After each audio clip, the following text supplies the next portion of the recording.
Faut bien comprendre, à tous les gens de Rap Elite et tous ceux qui nous écoutent, faut bien comprendre que c'est pas un boys band qui est là, c'est des amis, on a tous grandi ensemble. Donc ça nous ferait mal, autant que le public, de nous voir séparés. Tu vois pas? On est en 2010. La section retourne la scène rap à coups de multiples singles et certifs.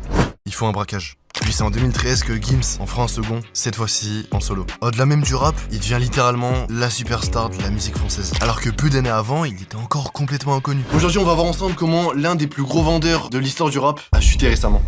Mais avant ça les refs, c'est important, il faut que je vous parle. Il y a 2 ans de ça, j'ai arrêté les cours pour me lancer entièrement sur YouTube. Et là en début d'année, vous avez peut-être remarqué, j'ai trouvé un appart à côté de Paris. Ça c'est mon stud, et c'est aussi là où il y a le lit et la salle de bain. Et surtout attendez, il faut que je vous montre un truc.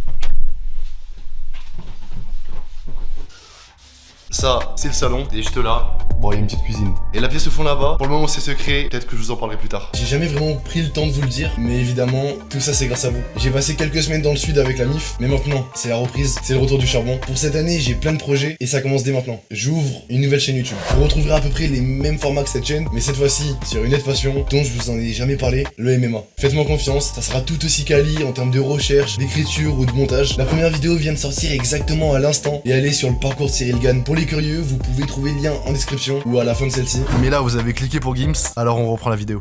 Gims, il s'appelle Gandhi Juna. Il est né le 5 mai 1986 à Kinshasa, au Congo. Il a grandi dans une famille de musiciens. Son père, il faisait du son dans une troupe congolaise archi connue là-bas. Ce qui fait qu'il a pas toujours été présent pour lui. Il va venir en France à ses 2 ans pour habiter à Paris, dans le 9e, et il va vraiment avoir une enfance compliquée. Il va vivre en famille d'accueil, dans des squats jusqu'à ses 18 ans, et va ensuite multiplier les petits boulots comme réparateur Vélib ou mascotte à Disneyland. Et ça, c'était quelque chose. J'étais avec le Fa, on devait se déguiser quoi, faut jouer le jeu à Disney. On était dans un hôtel où le concept c'était Alice au pays des merveilles. En 2002, il va s'intéresser au rap et va rencontrer plein d'autres mecs qui s'y intéressent autant que lui. Ils vont rapper un peu de partout, c'était vraiment un délire de passionnés et de potes avant tout. Les rimes pleuvent, je suis jamais en galère, les mots s'abritent comme ils peuvent et les lycées fait remballer.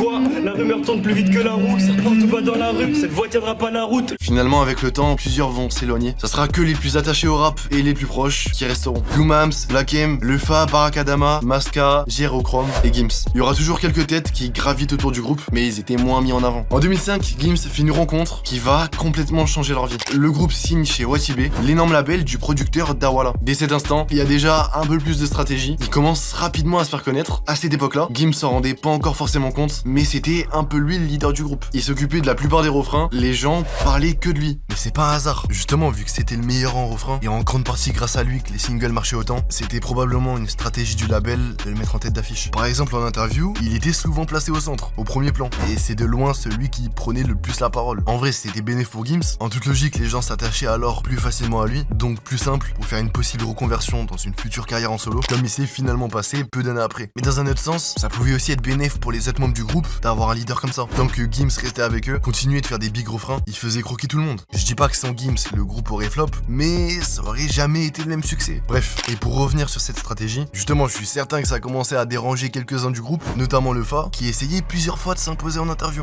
sans succès. Ah non, ça ressemble pas à le dernier album de trucs, non, là. Tu vois Ça, c'est. En France, je te donne un beat, tu peux donner une instru. Mais ils vont entendre que tel rappeur il a percé avec tel instru, il faudra cet instru-là. Tu vois pas? Parce que le mec il est keblo. Quand les larmes auront séché, que restera-t-il? Bref, on entre dans une nouvelle décennie. Mars 2010, la section sort l'école des points vitaux et ça casse tout. Et j'ai dû côtoyer le pavé, pas à pas je dis c'est pas.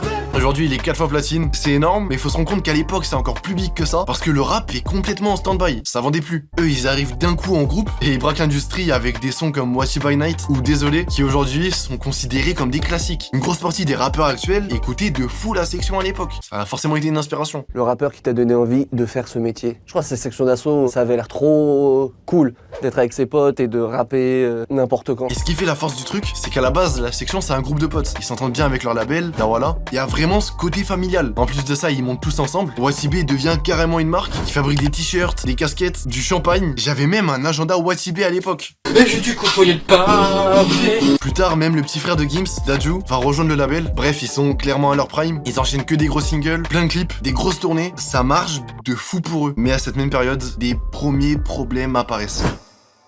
Ils sont confrontés à leur première polémique. La section est accusée d'homophobie à cause de certaines paroles d'un couplet de Gims. Ça m'a saoulé, je crois qu'il est content que les pélis coupent leur Laissez-moi retrouver sur le périphérique. Il commence à se faire boycotter des radios, des télés, des concerts. Là, on est sur un délit qui est beaucoup plus grave et qui pourrait être en tout cas poursuivi tel quel et immédiatement par le procureur. Des associations anti-homophobie risquent de venir afficher leur mécontentement. Ce groupe, c'est pas dans mes idées. Quand j'entends tout ce qu'ils disent, quand je vois leurs clips, je ne cautionne pas. Mais malgré ça, ils continuent de faire du son et ça les empêchera pas de sortir un nouvel album, d'avoir du succès toujours avec des gros sons tout en marquant une génération. C'est pas le seul problème. À cette époque, Gims et le producteur d'Awala s'embrouillent énormément en interne. Gims raconte qu'il y aurait des problèmes de contrat par rapport à l'argent que le groupe gagnait. Apparemment, quand il chantait en showcase des gros hits comme Casquette à l'envers, il prenait genre 200 balles.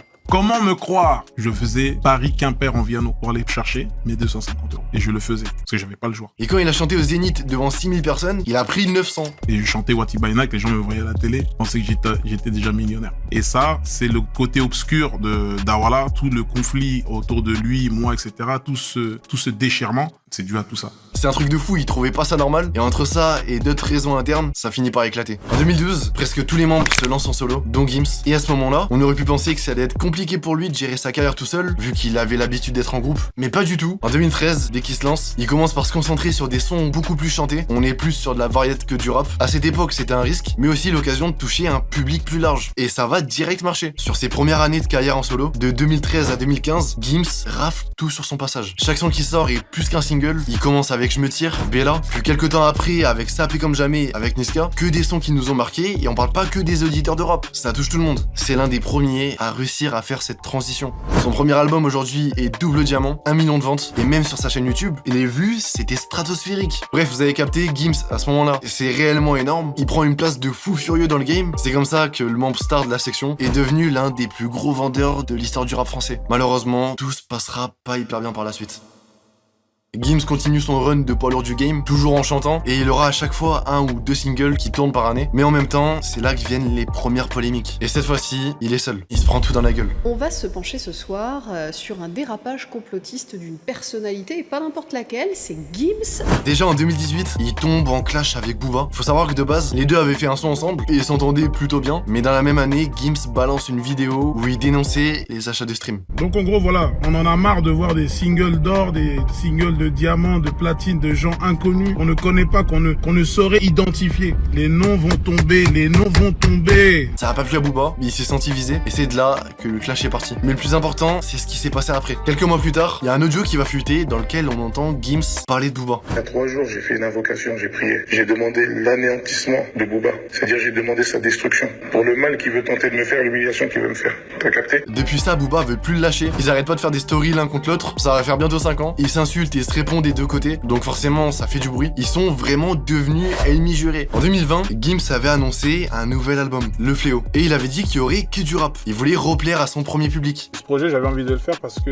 c'était un peu une dette que j'avais envers mon tout premier public. C'est vraiment un peu pour eux, pour leur dire voilà, merci infiniment. Je vous ai jamais oublié. Voilà le fléau, il est là et voilà. Mais ça a pas marché du tout. Ce qu'il vise, c'est cet ancien public qui à l'époque écoutait la section, mais qui s'est éloigné avec le temps, vu le chemin qu'a pris Gims. Mais malheureusement, une grosse partie d'entre eux prendront même pas le temps d'aller écouter le projet, malgré les gros noms présents en feat, ou alors seront vite déçus et l'auront rapidement oublié après une écoute. Pourtant, il a fait une grosse première semaine, beaucoup de physique, comme à son habitude, mais peu de stream. Et ça va pas s'améliorer avec les semaines suivantes. Le son qui a le plus pris, c'est le seul son variette du projet. Bref, c'est clairement pas les auditeurs que Gims visait à la base. Alors il va faire une réédition avec 11 nouveaux titres. Résultat, 8000 ventes en première semaine.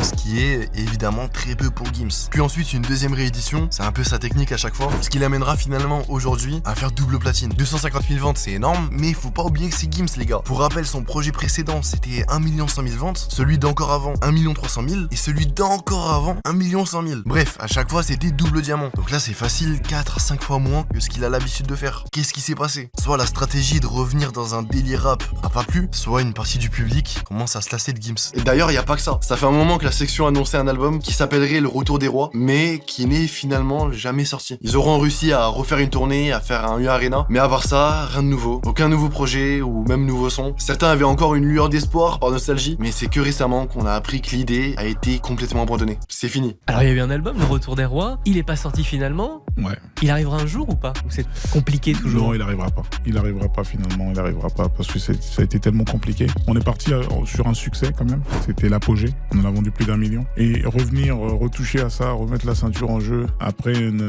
un parcours comme ça, il faut bien savoir ce qu'on fait, quoi. Faut bien y réfléchir. Et là, avec cette tournée, ça nous a permis de voir qu'au final, c'est mieux qu'on s'en arrête là, qu'on s'arrête là.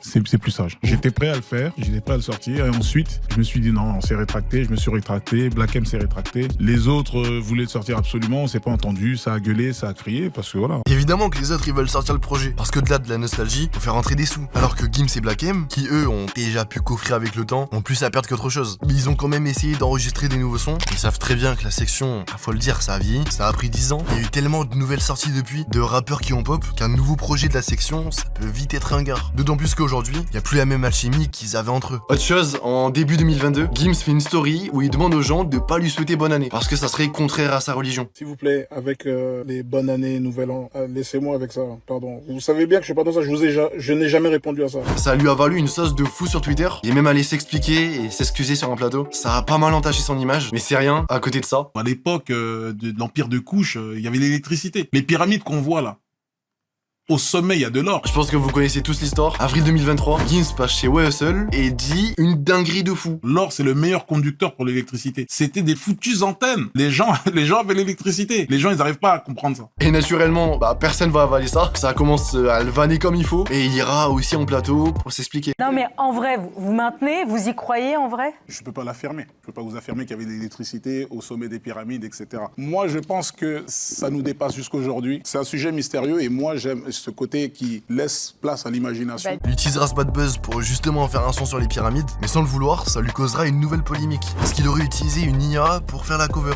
Sur le moment, c'était l'un des premiers big rappeurs à oser faire ça, alors beaucoup avaient trouvé ça honteux. Ce qui est intéressant, c'est de voir l'impact qu'ont eu toutes ces polémiques sur sa carrière. Déjà, comme je vous l'ai dit, le pic de sa popularité, c'était de 2013 à 2015. Il a sorti un album récemment qui a pas fait tant de bruit que ça. C'est son moins bon démarrage jusqu'à présent, et plus grand monde en parle aujourd'hui. L'album est sorti en fin d'année dernière, fera 6000 ventes les 3 premiers jours, et tout juste hors depuis. Encore une fois, faire 50 000 ventes pour plein d'artistes, c'est énorme, mais je le redis les gars, on parle de Gims là. Il y a une bien plus grosse équipe derrière, beaucoup de personnes impliquées. Alors oui, par rapport à ses autres projets, c'est un flop. Pourtant, il a pas essayé de faire une nouvelle recette. À part un son drill et un autre son rap qui traîne, c'est que de la pop. C'est pourquoi les gens le suivent depuis qu'il est en solo. Alors pour de vrai, qu'est-ce qui s'est passé? C'est là qu'on voit que toute sa popularité a un peu baissé. Ou alors quand on parle de lui, très souvent c'est pour des polémiques, et c'est forcément étonnant quand on sait ce que c'était il y a quelques années. Mais comparé à d'autres vidéos de la chaîne, Gims il a jamais vraiment chuté d'un coup. Et évidemment il est pas finito, mais il est dans une phase compliquée, on peut le dire. Pourtant cet été il a passé la barre des 10 millions d'auditeurs par mois, il a jamais été aussi haut. C'est hyper contradictoire avec tout ce que j'ai pu dire jusqu'à présent, mais il suffit de voir que ses sons les plus streamés du moment, c'est pas du tout des sons récents, c'est que des singles d'été à l'ancienne. Justement, vu qu'on est en été, certains ressortent un peu. Best Life, le feat avec Naps, et surtout le son où il fait le plus de streams en ce moment, c'est un son sur lequel il est en feat, et dessus il y a plein de big artistes de l'international. Même par rapport au réseau, il a souvent tourné les dramas à son avantage, comme l'histoire avec Maes, je vous en avais déjà parlé. Mais il y a aussi une fois où lui et Black M avaient fait semblant d'être en embrouille sur Twitter, pour ensuite balancer un son ensemble quelques jours après. Bref, après avoir tout cassé pendant 10 ans, que sera la suite pour Gims? On verra ça dans le futur. Likez, abonnez-vous les refs, merci, ciao. سلام يا سلام سكرت الباب على صوري على عمري